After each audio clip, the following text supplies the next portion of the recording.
The massive trading station hung in space like a jewel made of metal and glass. Nexus 7 was bigger than any city Tae-Ho Kim had ever seen on Earth. Ships from dozens of different worlds docked at its many ports. Some looked like smooth eggs. Others had strange spikes and curves that hurt to look at. Tae-Ho pressed his face against the window of the human transport ship.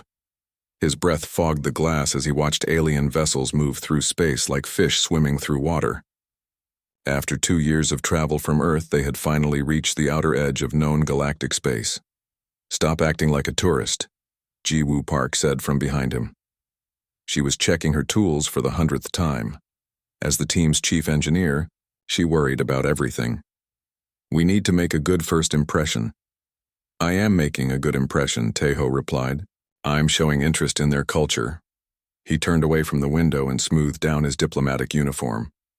The blue fabric felt strange after months of wearing casual clothes on the ship. Their mission was simple in words but hard in practice.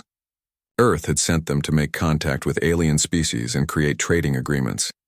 Tae-Ho was the team's xenobiologist and diplomat. His job was to study alien life and help humans understand how to work with other species. The docking process took 3 hours. Alien technology was impressive, but it moved slowly. Safety systems checked and double-checked everything. Finally, their ship connected to the station with a soft thump. "Remember the rules," Captain Hayes said over the intercom. "Stay together. Don't touch anything without permission. Be polite but not weak. And Tae-Ho, please try not to pet any alien animals." Tae-Ho laughed. "That was one time, Captain. And that creature on Kepler Station turned out to be friendly." "It also turned out to be someone's pet, not a wild animal," Ji-Woo reminded him. "The owner was not happy when you started feeding it crackers." The airlock opened with a hiss. The first thing that hit them was the smell. It was not bad, just different, like ozone mixed with something sweet and metallic. The air tasted thin, but breathable. Veltar waited for them in the docking bay. The security chief was tall and made of what looked like living crystal. Light moved through his body in slow waves of blue and green. When he spoke, his voice sounded like wind chimes. "Welcome to Nexus 7, humans of Earth," Veltar said. His English was good but had a musical quality. "I am Veltar, keeper of Station Peace. You will follow protocol during your stay." "We understand," Tae-Ho replied. He had practiced this speech many times. "We come in peace and friendship. We hope to learn and trade with all species here." Veltar's crystal head tilted. The light patterns inside him shifted to yellow. Tae-Ho hoped that was a good sign. Human experts on Earth had studied alien body language for years, but they still got things wrong sometimes. "You will have quarters in Section 7, Veltar said. "The trading floors are open to all species during day cycles. Night cycles are for rest. Do not wander during night cycles." They followed Veltar through the station. The corridors were huge, built to fit species of many different sizes. The walls showed moving pictures of space and distant worlds. Some aliens walked past them on legs, others floated, and a few moved in ways that made Tae-Ho dizzy to watch. "That's a Kethmoran trader," Ji-Woo whispered, pointing at a creature that looked like a walking tree with too many arms. "And those are Zephyrians."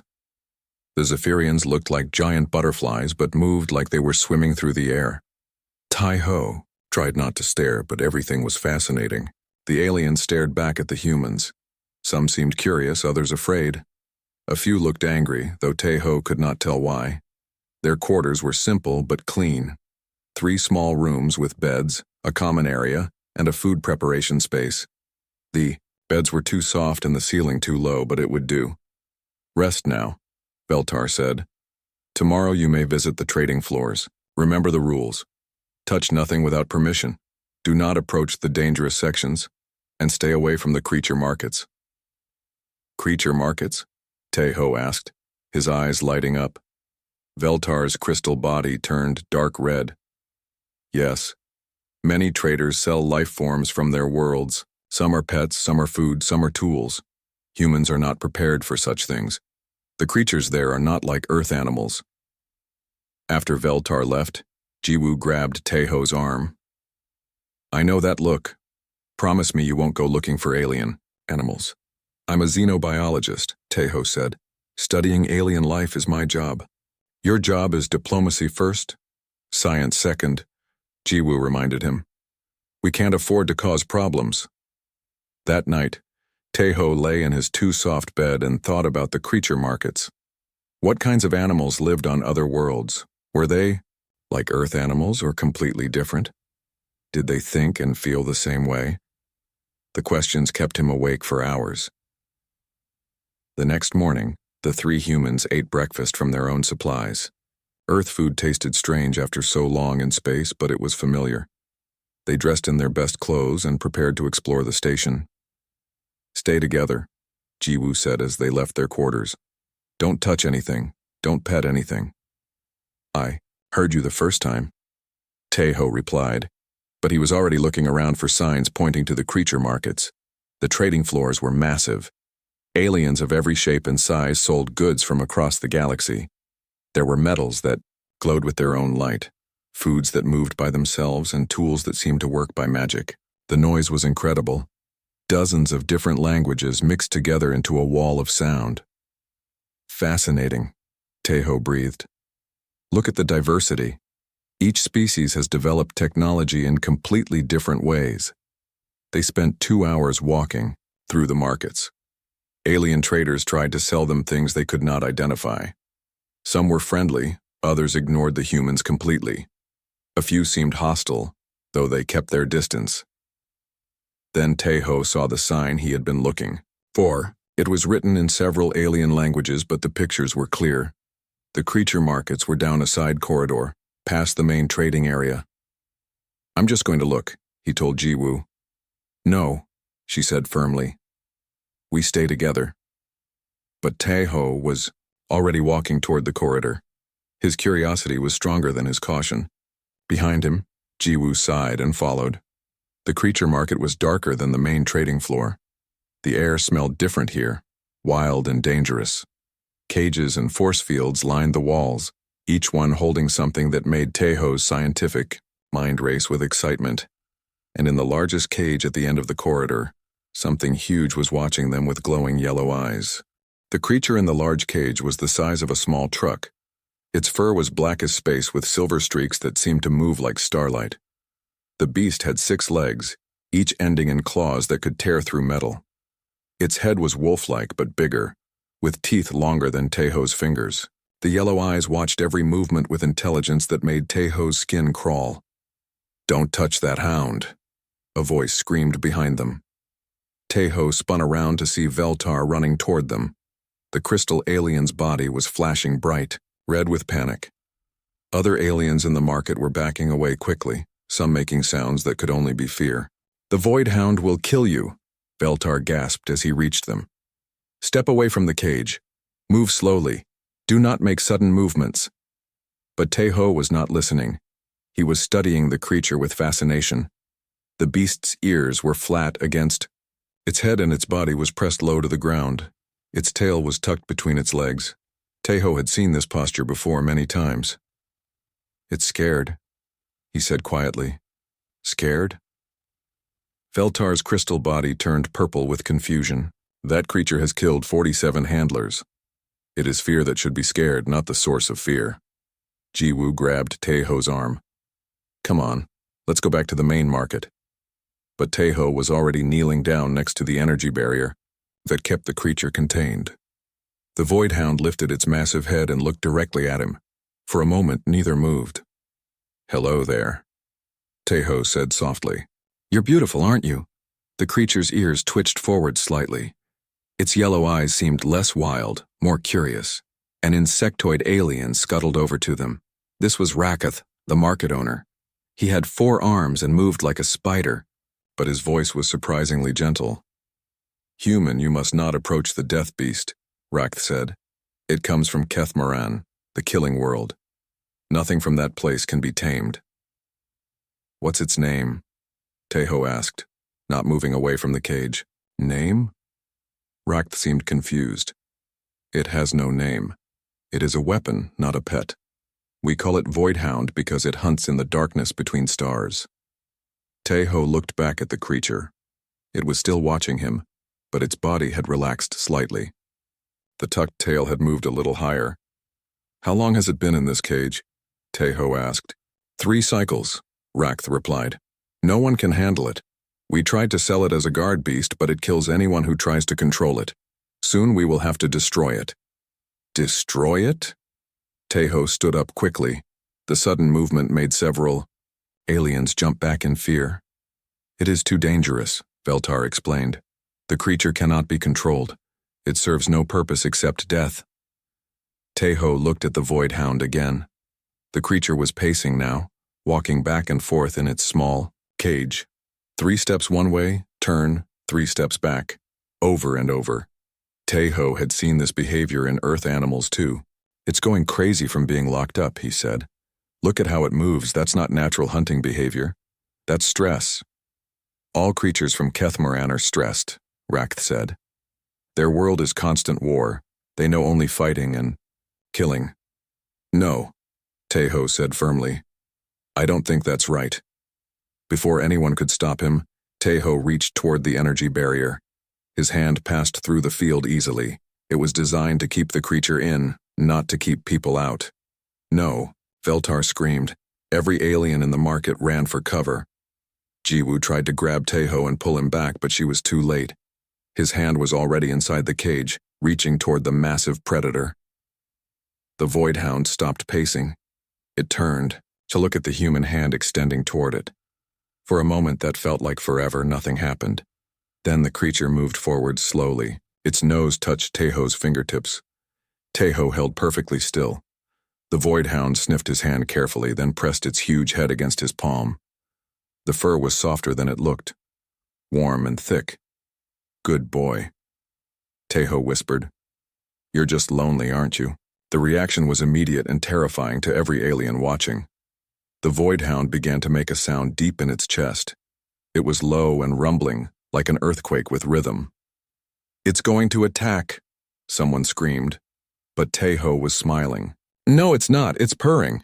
The sound grew louder as Teho scratched behind the creature's ears. The Void Hound leaned into the touch, its yellow eyes closing with pleasure. The rumbling purr filled the entire market area. Aliens who had hidden behind stalls and barriers slowly peeked out. They could not believe what they were seeing. The most dangerous predator in known space was acting like a pet. "How?" Veltar whispered. His crystal body was cycling through colors so fast it hurt to look at. "How are you not dead?" "Because it doesn't want to kill," Teho said, still petting the enormous head. "It wants companionship. Look at its body language, the way it holds, its ears, how it leans into touch. This isn't a mindless killer. This is an intelligent creature that's been alone and scared." Rakth moved closer, but not too close. "The handlers who tried to work with it, it killed them all." "How did they try to work with it?" Teho asked. "With shock rods and fear chains, standard beast control methods." "Of course it fought back," Teho said. "You were hurting it and trying to force it to obey. That never works with intelligent predators." The Void Hound opened its eyes and looked at the other humans. Jiwoo was standing frozen with shock. But when the creature looked at her, she saw something that surprised her. Intelligence, yes, but also gentleness. "Teho," she said slowly. "I think you just made a friend." The Void Hound's tail began to wag. It was a small movement at first, then bigger. Soon the massive tail was sweeping back and forth with joy. The sound made all the aliens jump. "Impossible," Veltar breathed. "Nothing from Kethmoran shows joy." "Everything shows joy when it's treated with kindness instead of cruelty," Teho replied. He was now petting the creature with both hands, scratching its neck and shoulders. The Void Hound was making happy rumbling sounds and trying to lick his face through the barrier. Word spread through the station faster than light through space. Aliens came from all over Nexus 7 to see the impossible sight. A human was playing with a Void Hound. The creature that had been marked for destruction was acting like the gentlest pet. "What did you do to it?" an alien trader asked. "What magic did you use?" "No magic," Teho said, "just respect and kindness. This creature isn't a weapon or a tool. It's a living being with feelings and needs. The Void Hound pressed against the barrier, wanting to be closer to its new friend. Its yellow eyes never left Tejo's face. I think, Tejo said softly, I'd like to make you an offer for this animal, Rakth. The news spread through Nexus 7 like wildfire. Within hours, every alien on the station knew about the human who had tamed a Void Hound. Crowds gathered outside the creature market to see the impossible sight for themselves. Some came with curiosity, others with fear, and a few with weapons. Tejo sat cross-legged next to the energy barrier, still petting the massive creature he had decided to call Mordak. The name meant friend in an old Earth language. The Void Hound had not moved from the barrier wall since their first contact. It pressed against the energy field, trying to get as close to Tejo as possible. The station council wants to see you, Veltar said. His crystal body was still flashing nervous colors. Now, Jiwoo looked worried. Are we in trouble? I don't know, Veltar replied honestly. Nothing like this has ever happened before. The council doesn't know what to think. They had to leave Mordak behind, though the Void Hound whined when Tejo stood up. The sound was heartbreaking, like a lost child crying for its parent. I'll be back, Tejo promised, placing his hand on the barrier one more time. Mordak touched his nose to the same spot. The council chamber was huge and filled with representatives from dozens of different species. Some sat in chairs, others floated in bubbles of gas, and a few hung from the ceiling. At the center sat Elder HFY, the oldest and wisest being on the station. Elder HFY looked like a tree made of silver metal, with branches that moved like arms and leaves that glowed with soft light. When he spoke, his voice was like wind through ancient forests. Human Tejo, Elder HFY said, you have done something that should not be possible. Explain. Tejo stood in the center of the chamber, feeling very small. I treated the creature with respect and kindness. That's all. That's all? A voice came from somewhere in the crowd. You tamed a beast that has killed 47 trained handlers. I didn't tame it, Tejo said. I befriended it. There's a difference. Elder HFY's glowing leaves rustled. Tell us about your world, human. What is Earth like? Tejo thought for a moment. It's beautiful. We have forests and oceans, mountains and deserts. Many different animals live there with us. What kind of animals? Asked a floating jellyfish-like creature. All kinds. Predators and prey. Animals that hunt and animals that run. We learned to live with both. A lizard being with 4 eyes spoke up. Our records show that Earth is classified as a Class 12 death world. Surely that cannot be correct. Elder HFY's branches moved, in what might have been surprise. Show him the classification. A holographic display appeared in the air above them. Earth rotated slowly, covered in blue and green and white. Below it, words appeared in glowing letters. Planet designation. Earth Class 12 Death, gravity 1.2 times standard. Atmosphere, toxic oxygen levels. Weather, extreme variations. Predator density, maximum scale. Survival rating for standard galactic species, 0%. Tejo stared at the display. Death world? But Earth is paradise. To you, perhaps, Elder HFY said. But to most galactic species, your world would kill them in hours. The oxygen alone would burn their lungs. The gravity would crush their bones. And the predators, he paused. Your world has more apex predators per square unit than any other known planet. That can't be right, Jiwoo said. We have pets. Cats and dogs live in our houses. The chamber fell silent. Then a small voice from the back asked, Did she say they keep predators in their homes? Dogs evolved from wolves, Tejo explained. One of our most dangerous pack hunters. But over thousands of years, we learned to work together. Now they're our best friends. And cats? Asked another voice. Small predators. Very good hunters. But they choose to live with us because we take care of them. Elder HFY's leaves were glowing brighter now. You are saying that humans live in partnership with predator species? Of course, Tejo said. We also have horses, which are large prey animals, and cows and sheep and chickens. We work with all kinds of life forms. But how do you survive? Asked the lizard being. If your world is full of predators, how did you become the dominant species? Tejo looked around the chamber. Every alien was staring at him with what he was beginning to recognize as fear. We became predators too, he said simply, but smart ones. We learned to use tools and work together. We became the apex predators of our world. The chamber exploded with sound. Aliens were talking, shouting, making alarm noises in languages Tejo couldn't understand. Several got up and left quickly. Silence, Elder HFY commanded.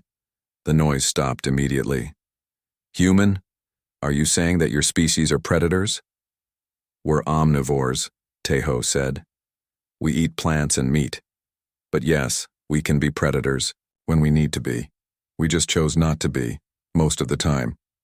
Show him the galactic species chart, someone called out. Another hologram appeared. It showed hundreds of different alien species arranged in categories. The vast majority were labeled as prey evolution or scavenger evolution.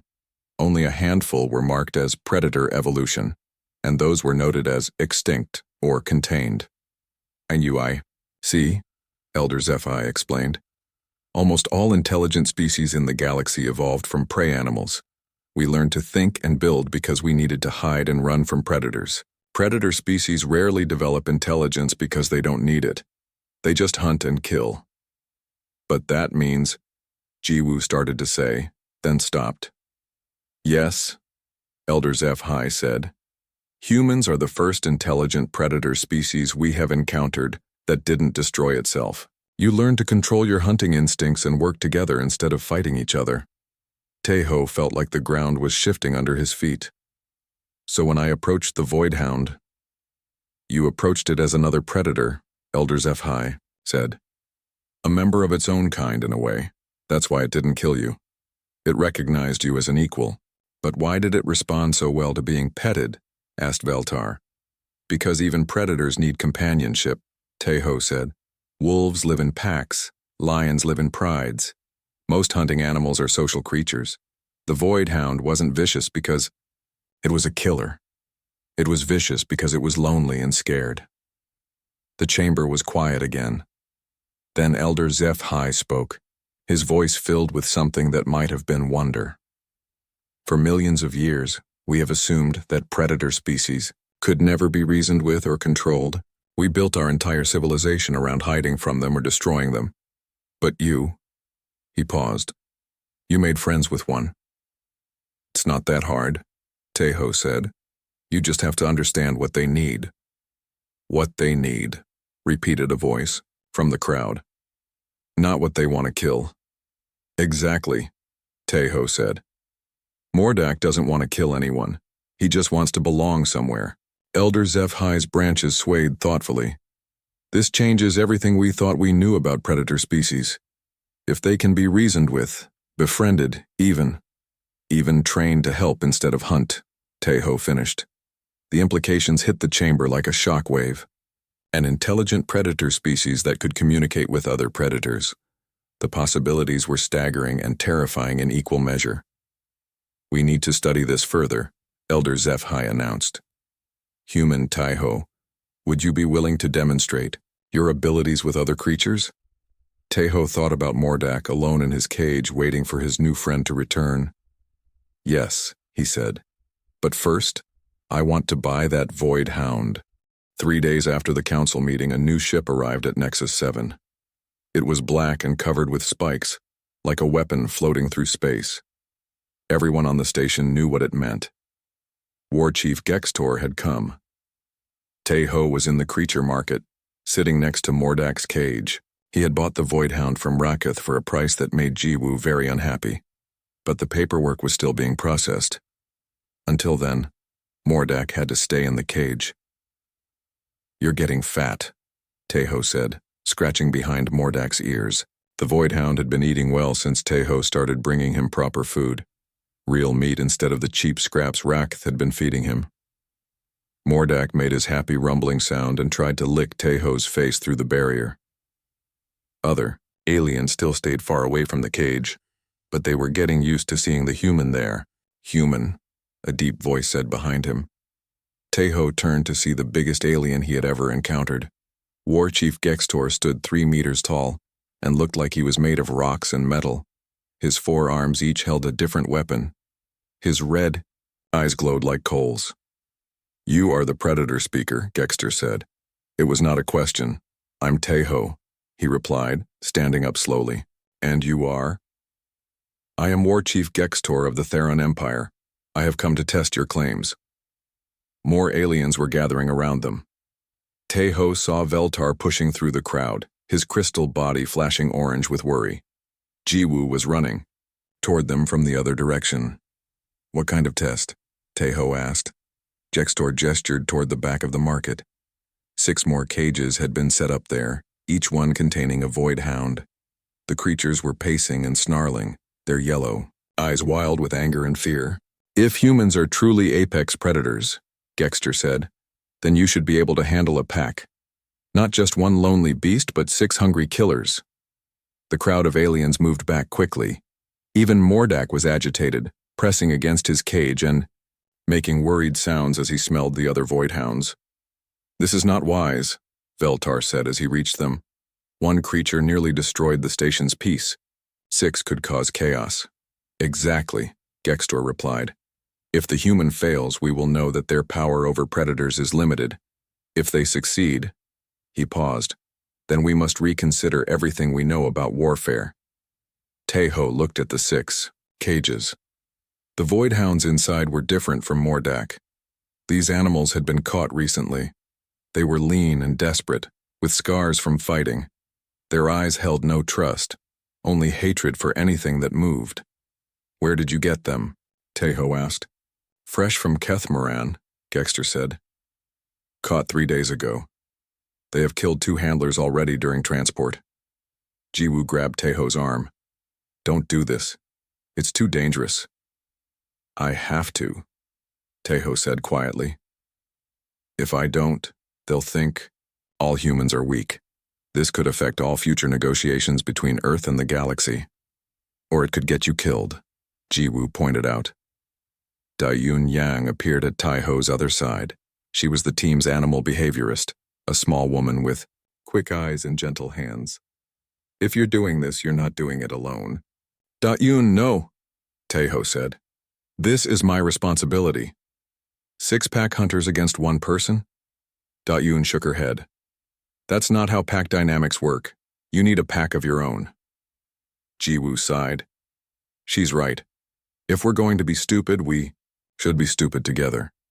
War Chief Gextor watched this exchange with interest. "The humans work as a pack unit?" "We work as a team," Tejo corrected. "Always." The test area was set up in the station's cargo bay. It was a large empty space with high walls and good lighting. The 6 cages were arranged in a circle, with the 3 humans standing in the center. Hundreds of aliens watched from behind reinforced barriers. "The rules are simple," Gextor announced. "The cages will open at the same time. The humans must survive for 10 minutes. If they are still alive and unharmed at the end, they pass the test." Elder Zevhai was also watching. His glowing leaves were dim with worry. "This is madness. Even if they survive, the void hounds will have to be destroyed afterward." "Maybe not," Tejo said. He looked at his 2 teammates. "Remember, we're not trying to fight them. We're trying to communicate with them." "How do you communicate with a pack of wild predators?" Dayun asked. "The same way our ancestors did," Tejo replied. "Show them we're the Alpha Pack." The countdown began. 10 seconds. The void hounds were snarling and clawing at their cage doors. 5 seconds. Tejo took a deep breath and stepped forward. 0. The cages opened. 6 void hounds burst out like black lightning. They were bigger than Mordak, hungrier, and furious from days of captivity. The aliens in the viewing area screamed and pressed back against the barriers. But Tejo did not run. Instead, he stood tall and made a sound deep in his throat. It was not quite a growl, not quite a bark. It was the sound an alpha wolf makes to show dominance. The Void Hounds stopped their charge. They spread out in a circle around the three humans, but they did not attack immediately. Their pack instincts were confused by this strange response. "Stay calm," Tejo said quietly to his teammates. "Don't look them in the eyes directly, but don't look away either. Stand tall, show no fear." Daun stepped slightly behind Tejo, and to his left. Jiwoo moved to his right. Without thinking about it, they had formed a triangle formation, each watching different angles. The largest Void Hound, the pack leader, approached Tejo carefully. Its lips were pulled back, showing massive teeth. Its claws scraped against the metal floor. Tejo waited until it was just outside striking distance. Then he did something that made every alien watching gasp in horror. He sat down. In wolf pack behavior, sitting down was a sign of confidence. It said, "I am so sure of my dominance that I don't need to stand ready to fight." The Void Hound pack leader stopped, confused by this unexpected action. "Good boy," Tejo said in the same calm voice he used with Mordak. "You're hungry, aren't you? And scared. Being in those cages was terrible." The pack leader's ears twitched, forward slightly, just like Mordak's had done. It was listening. Dayun slowly reached into her pocket and pulled out a piece of meat she had brought from their quarters. She tossed it gently toward the pack leader. The Void Hound sniffed it, then gulped it down quickly. "That's right," she said softly. "We're not your enemies. We have food. We have kindness." One by one, the other pack members began to relax. Their aggressive postures softened. They were still wary, but the immediate threat was passing. Jiwoo had been watching the smallest member of the pack, a young Void Hound that looked injured. She slowly pulled out her engineering multi-tool and extended a small light from it. The young Void Hound was limping, favoring its left front leg. "Hey there, little one," she whispered. "Let me see that paw." To everyone's amazement, the young Void Hound approached her carefully. It had learned that these strange new pack members meant food and gentleness, not pain. Time passed. The 10-minute deadline came and went, but no one was counting anymore. The three humans were surrounded by 6 Void Hounds, but instead of violence, there was peace. Tejo was petting the pack leader. Da-Yun was feeding 3 of them by hand. Jiwoo was carefully examining the injured paw of the youngest. The cargo bay was completely silent except for a new sound. 6 Void Hounds were purring. War Chief Gextor stared at the scene with all 4 of his eyes wide open. Around him, hundreds of aliens watched in shock as the most dangerous predators in the galaxy behaved like gentle pets. "Impossible," someone whispered. "No," Elder HFY said, his voice filled with wonder. "Not impossible, just something we never understood before." In the center of the circle, Tejo looked up at the watching crowd. "They're not monsters," he called out. "They're just animals that needed someone to understand them." The pack leader nuzzled against his shoulder, nearly knocking him over with affection. "The test is over," War Chief Gextor announced. "The humans have proven their claim." But as Tejo sat surrounded by purring Void Hounds, he knew the real test was just beginning. 6 months later, Nexus 7 had changed completely. What once was a simple trading station had become the center of a revolution that was spreading across the galaxy. Tejo walked through the new sections that had been built to house the interspecies Animal Training Academy. Mordak padded beside him, no longer needing a leash or cage. The big Void Hound had become his constant companion and the Academy's most famous success story. "Good morning, class," Tejo said as he entered the main training hall. 20 aliens from 12 different species sat in specially designed chairs and floating platforms. Each one had traveled thousands of light years to learn from the humans. "Today, we're going to talk about pack hierarchy," Tejo continued. "Who can tell me what we learned yesterday about alpha behavior?" A small blue alien with tentacles for arms raised one appendage. "Alpha does not mean aggressive?" "Exactly right, Vel 9, Tejo said. "Alpha means confident and responsible. A true alpha protects the pack, not dominates it." Dayun entered the hall leading 3 of the former wild Void Hounds. They were now calm and obedient, wearing special harnesses that identified them as working animals. The aliens in the class still got nervous when they saw the predators, but they no longer ran away. "These three are Luna, Nova, and Star," Daun announced. "They've been training as rescue animals. Yesterday they helped find a lost maintenance worker in Section 12. An insectoid student clicked his mandibles together. "How do you make killing machines into rescue workers?" "By understanding that they were never just killing machines," Daun replied. "Void hounds are incredibly intelligent and loyal. They have better senses than any technology we know. When you give them purpose and companionship, they become amazing partners." Jiwoo was in another part of the academy, working with a group of engineering students. They were designing new equipment for working with dangerous animals, better barriers that didn't make creatures feel trapped, food systems that reduced stress, transportation cages that felt safe instead of frightening. "The key is to think like the animal," Jiwoo explained. "What would make you comfortable if you were scared and far from home?" In the administrative section, Elder HFY was meeting with representatives from 20 different worlds. Each one had come to request human help with their own dangerous animal problems. "The Rigel system has rock creatures that destroy mining equipment," one representative said. "We've been fighting them for decades, but maybe fighting is wrong." "The water worlds of Aquarius are being terrorized by sea predators," said another. "Our people cannot use the ocean safely. And we have heard reports of desert hunters on the rim worlds that no one can approach," added a third. Elder HFY's leaves glowed with satisfaction. "The humans have agreed to send teams to help with all of these situations, but they have conditions." "What conditions?" asked the Rigel representative. "No more attempts to destroy the creatures," Elder HFY explained. "No more capture and imprisonment. The humans will only help if you agree to try understanding and cooperation first."